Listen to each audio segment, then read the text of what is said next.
Hi, my name is Bianca van der Walt and I was diagnosed as autistic when I was 12 years old. Hi, I'm Charlie and I was diagnosed at 17. Hello, my name is Ellen. I am 18 years old. I was flagged as autistic at 3 and formally diagnosed at 7. My name is Lauren. I am 17 years old and I was diagnosed as autistic at 16. Hi, my name is Sienna. I am 20 years old and I received my autism diagnosis back when I was around 14.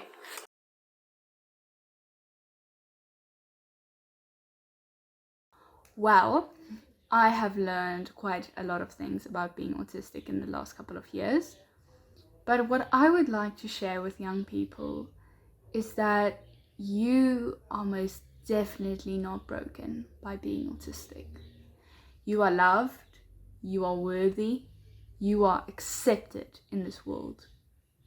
You are truly a magnificent human being who deserves to be here, who deserves the love they get.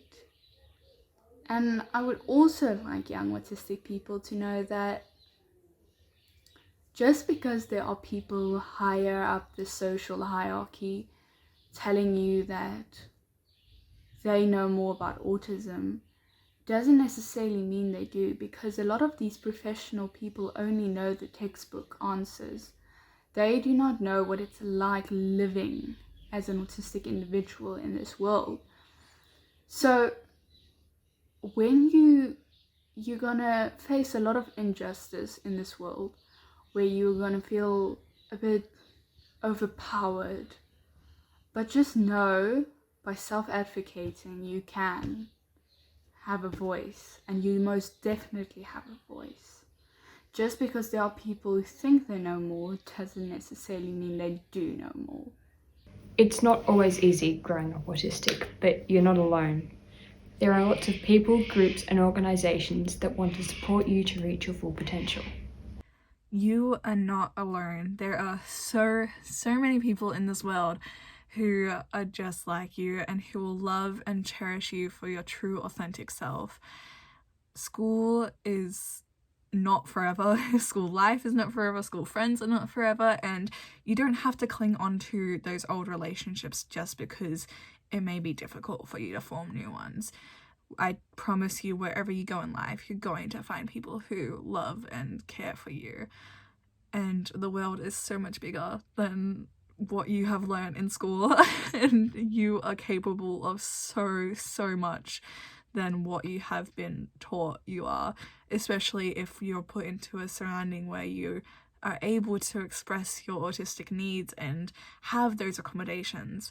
Our brains are like full of magic, and when we are able to express that, we are truly unstoppable. Since my diagnosis, one major thing that I have learned is that it's awesome being me. When I was diagnosed, I wasn't too sure that being autistic was a good thing. I felt like it wasn't a great thing and I didn't want the diagnosis. But over time, I realized that I'm the same person, I'm just me, and the diagnosis simply allows myself to access resources and communities that better help me to understand myself. So it was a journey, and it's a journey for everyone. No one is instantly, maybe they might, but a lot of people I know, it takes a while to really embrace your diagnosis. So I guess just take your time and give yourself a break. It's okay to be wherever you are on your journey, but ultimately know, and that I'm telling you that it is not necessarily as bad of a thing as you may initially think it is.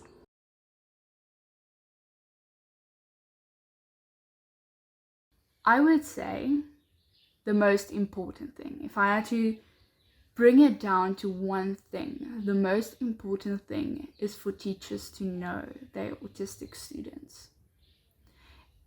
Because if you know them, you can accommodate them. Everything comes down to knowing the student, because if you don't know the student, how can you help them? How can you accommodate them? How can you learn about them? But I also understand knowing your autistic student can be a difficult thing because you have so many students in your classroom.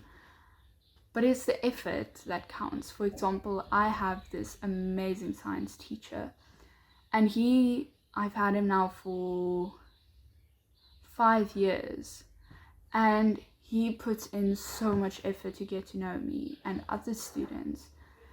And he knows that when the fan blows in my neck, I won't be able to focus. So therefore he put the fan off. Something as little as that can make a big change. Also, teachers, knowing your student, know what you want to say and how you say it. Because if you know your student, you know that what you say can have a certain impact on them.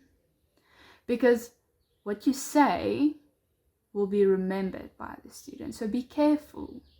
Learn your student, know how they interpret certain words, and know how to talk to them. Autistic kids want to do well. Your job is to create a safe space and supportive environment where they can thrive and empower their success. Just because we may learn differently doesn't mean we are not learning or we are not trying. Something I've learned as an autistic year 12 student who is undergoing VCE, trying to balance the requirements of VCAR and my autistic needs is very, very, very difficult. But having teachers who are understanding and who can make accommodations and who can help me with my work rather than just expecting me to do my work, and understanding that I do it very differently and I do it how it works best for me is the most important thing. Myself, I am a very visual learner, and by doing things that way, I have been able to get very highs in my SACs so far.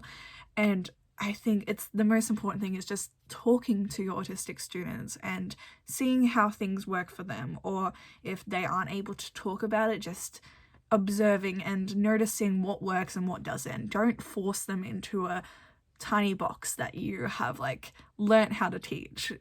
Teaching is fluid and it should be adaptive, and just learn from your students as they learn from you. The biggest thing I wish teachers knew was that you just need to know your student. Every student that you have is different. Every single one. It doesn't matter whether they're autistic or not. Every student is different. So you need to know your individual students, and you need to be able to communicate with them. Yes, you may communicate with the parents and the families as well, but communicate with me. I'm the autistic person in your classroom, and allow me to express my needs in whatever way that I can. Because the fact is, I know myself well. I may not be able to express it necessarily in the same way that one of my parents might, or one of someone else, a professional in my life, but I know myself the best. No one knows what it's like to be me. So actually have those conversations with your students, take the time to notice them and really pay attention. I know a lot of my teachers could read me like a book. They could see me and be like, go for a walk. And I'm like, okay, will do. The fact is, know your students. Everyone is different. Don't come in with any assumptions about a student, even on paperwork. They don't represent the human. They don't represent the interest. It's great to have that background information, but know the student, the person in front of you, and connect with them.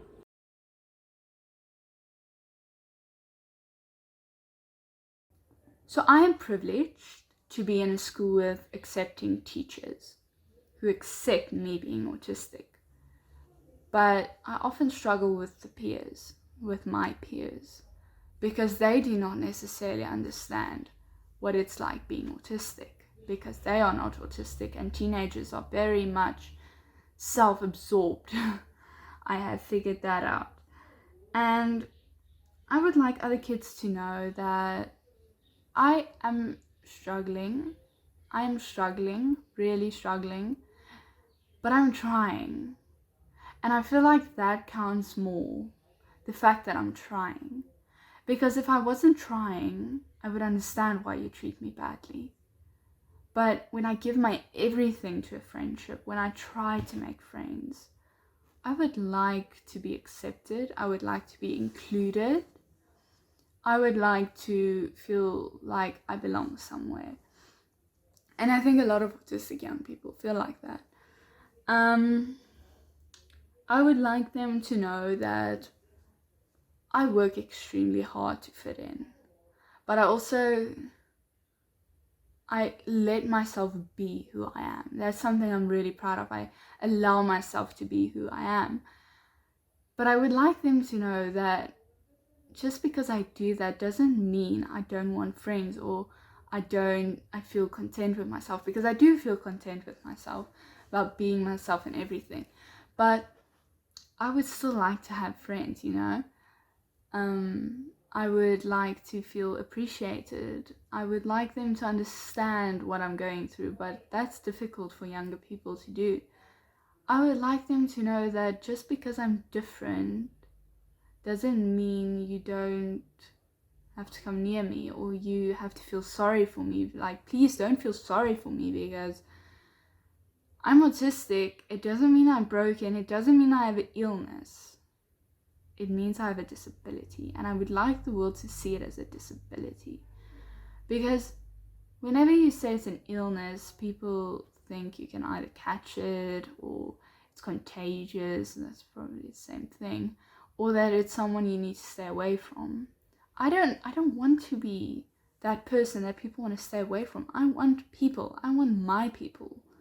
But unfortunately, I haven't found those people at school, because my peers aren't very nice. But, you know, it is possible.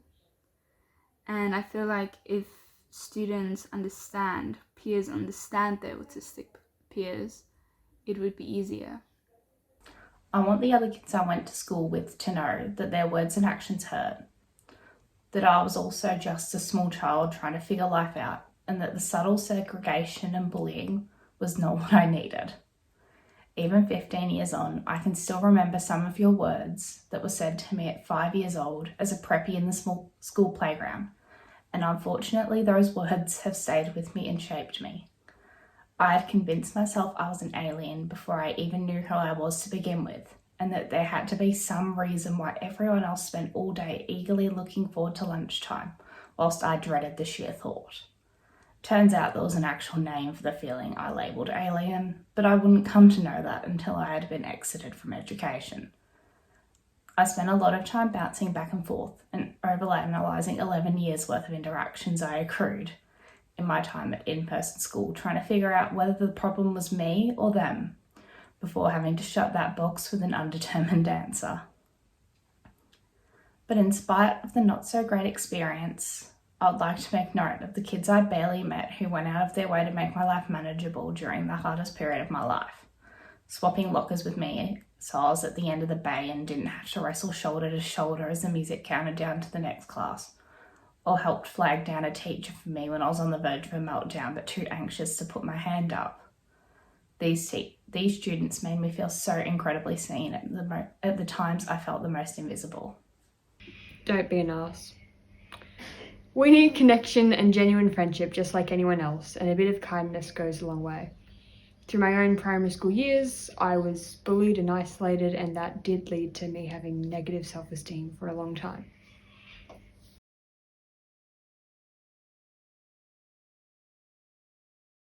I have mixed opinions about the autism representation in the media, because you get really bad representation, but then you also get really good representation, and then you get those representation that everyone feels is bad but you think is good. So I personally relate a lot to the autistic character in Everything's Gonna Be Okay, and also Quinny from Heartbreak High. And I strangely also relate to Sean Murphy on The Good Doctor. That's quite a weird one, I know, because a lot of people in the autism community don't like The Good Doctor. But I do. I actually enjoy it, the few seasons that I've watched. And I actually quite relate to him, and I know a lot of people say that I remind them of Sean Murphy. Yes, so I think autism representation in the media and on screen is quite important, because there aren't a lot of it, and the ones we do have aren't very good always.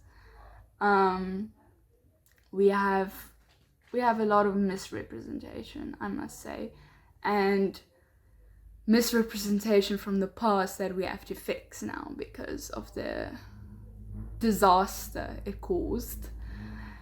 And I feel that what's working for me is the fact that they are using autistic actresses for the roles. I think that works very well.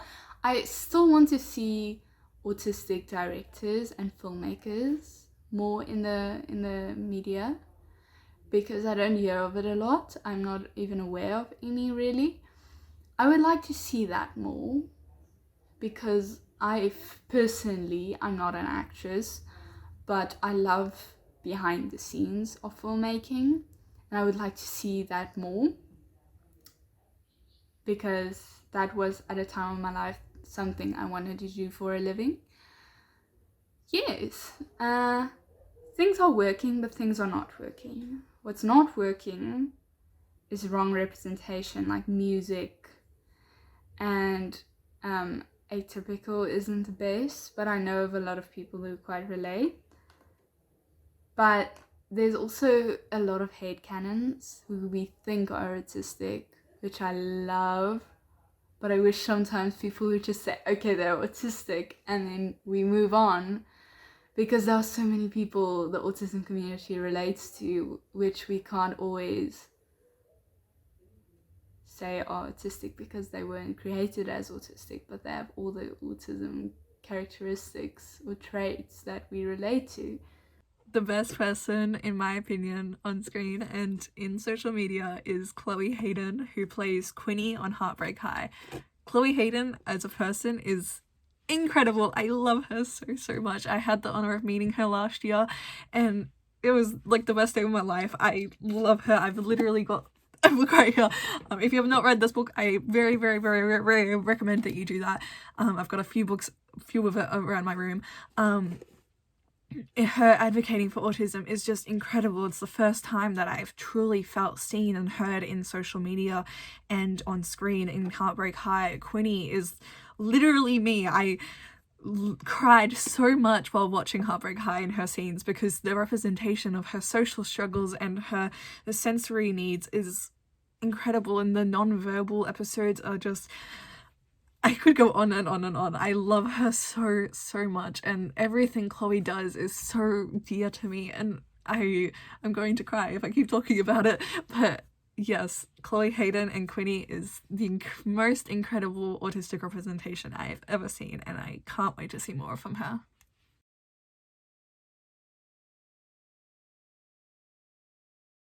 Don't be afraid. It seems simple, doesn't it? But please do your best not to be afraid. Whether it's been afraid of asking for what you need or afraid of standing out for being different.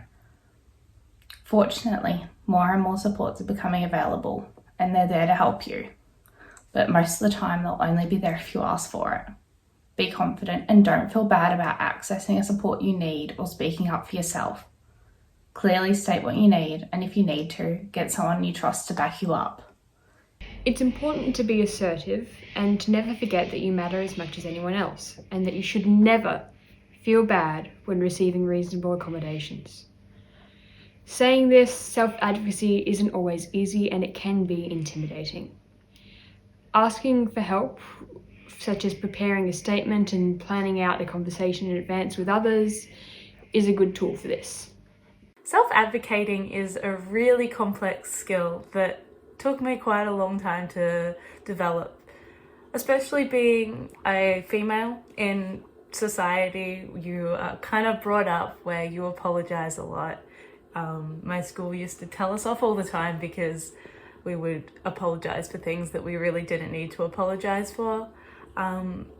So ultimately though, self-advocating is really an awesome thing. Once you have the skills and you're out there and you're able to self-advocate for yourself, that shows how confident you are in who you are, and that you understand that you are worthy. Because the fact is, accommodations aren't a negative thing. They simply mean that you have the confidence to ask for the things that will help you to succeed even more than you already were. So taking the time to develop those skills early, and just know that it takes time. Ask for help. from family, friends, etc. Because you're not gonna necessarily know exactly what you need. You're not even gonna know what options there are. Half the things that I now use as some things that I asked for, I didn't even know what options. I didn't know that I could ask for that. So talk to your community, talk to your friends, talk to your family and your teachers, and really create a community to help you develop what you need and identify those aspects that can help you, whether that's having a room you can go to, or a space where you can go away to, or having a tactile object in the class, a fidget toy, etc. There's so many different things in place that you can ask for that, you know, you might not necessarily be aware of. So don't be afraid to self-advocate, and don't be afraid to ask for help when you are self-advocating, because it is difficult, especially when, you know, you might not necessarily have a positive experience self-advocating. So don't be afraid to ask for help when you do it, because even adults, you know, when you have meetings at work, you can bring in a support person. So know that you're not being weak by having someone there with you. You are doing what's best for you. So just know that it's a difficult journey and that it is okay to ask for help along the way.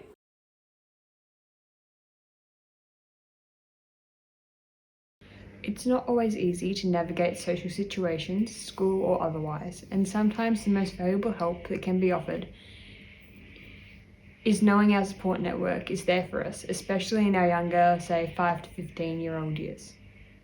I think the best thing parents can do is listen to your child and understand your child and care for your child. You are meant to be our first supporters and the first person to be on our side.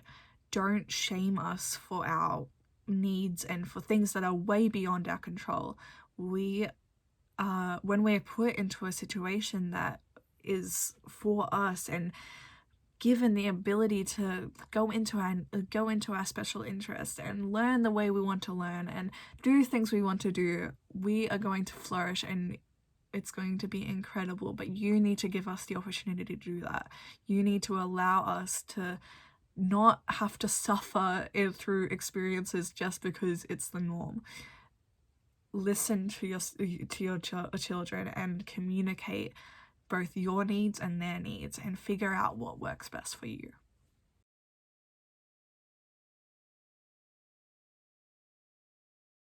So I am very grateful for the autism community, especially the Yellow Ladybugs and Chloe Hayden. Of course, Chloe Hayden needs to get mentioned because they made me accept who I am. Without them, I wouldn't be who I am today. I wouldn't have my own Instagram page. I wouldn't be so open about being autistic. I remember when I got my diagnosis, I was like, didn't want to talk about it. I wanted to keep it a secret. And then I got to Chloe Hayden's page and I saw how openly she spoke about it. And I was so excited to be like, I am autistic. I am worthy, because I was quite a broken child back then. And I felt so appreciated knowing there's a community. And I had to fight my way to a loving community, because there are quite hateful communities in the autism category. Yeah, so I had to get my way to the positive community.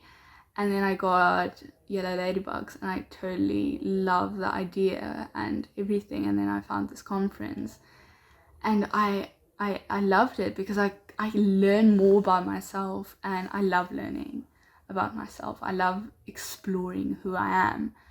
The autistic community has had a major role to play in me exploring my diagnosis and learning to be proud of who I am by showing me that I am not alone, even when I certainly feel it. Allowing me to learn more about myself, how I want to identify with it, and to connect with others. Surrounding myself with autistics has allowed me to flourish by inherently normalizing traits that made me feel like an outsider in other environments, and then take this confidence with me about myself. It's one thing for those around me to tell me to be proud of myself about who I am, and another to see other autistics that I can relate to figuring out life and flourishing. Autistic organisations build a sense of community and camaraderie. allowing us to meet people who really get it in a way that neurotypical people sometimes just don't understand. The autistic community, I think, has helped me the most in having faith in my own voice and in my own lived experiences, and understanding that I do have a voice, and understanding that I am worthy to be heard and that I am worthy to be advocated for. And my autism is not taboo just because it's not what people normally think of autism as. I think it also has helped me feel not alone. I have had many connections within the autistic community, and I can't wait to do more. Autistic community played a major part in my not only acceptance but appreciation of my autism diagnosis, because these role models and these members in the community allowed me to see autism in a positive light. I could see people thriving in their own environments and doing what they wanted to do. I could see possible end representations of who I could be and what I am capable of. Yes, they're different people, but it shows me, and knowing what they have been through and that those experiences are similar to me, shows me that, I can do it too. This also allowed me to realize along the way, by seeing other people proud of being autistic, that I could be too, and that it was okay to be proud of who I was.